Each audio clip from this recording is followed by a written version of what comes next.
A lot of people kind of view the hijab and Muslim clothing as very flat, very static. But I think this exhibit is the first step in really being able to challenge that. There's actually a lot of overlap between so-called modest fashion and what we're seeing right now in mainstream fashion. This exhibit is important in showing that women don't have to look a certain way, and that is the rubric of the West, in order to look beautiful. I think it challenged my belief of how I view fashion. Misconceptions about like the headscarf. Modesty is not boring, certainly not as shown in this gallery. Thank you.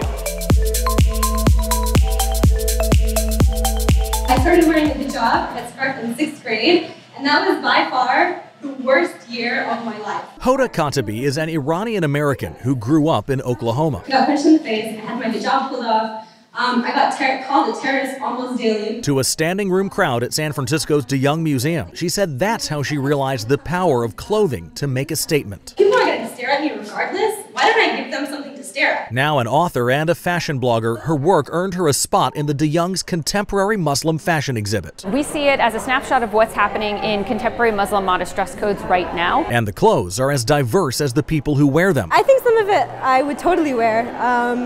Some of it is like not my style, and that's again normal because Muslim doesn't mean one thing. From Iran to Indonesia to Katebi's current home in Chicago. I think the fact that a Muslim wears it makes it Muslim fashion, and that you can wear this with a hijab, you can wear it without a hijab, you can wear it with earrings, you don't have to wear it with earrings. The common thread is a different ideal of beauty, one that turns the Western status quo pretty much on its head. I think there's a challenge to this sort of overt capitalization of women's bodies in the West, as well as a different idea of sort of the liberation of women. In other words, while some view Western fashion as the freedom to express yourself, Katebi thinks covering up is freedom from a social pressure to strip down. Even though we don't have a quote-unquote mandatory dress code in this country, doesn't mean that the way that we're dressed isn't enforced or isn't policed. Iran does have a mandatory dress code, and Katebi says she's against that too. While working on her book, she even tried to provoke Tehran's so-called fashion police. The Gash Irsad actually saw me and they just yelled cover up and like kept driving. I was like, no, arrest me.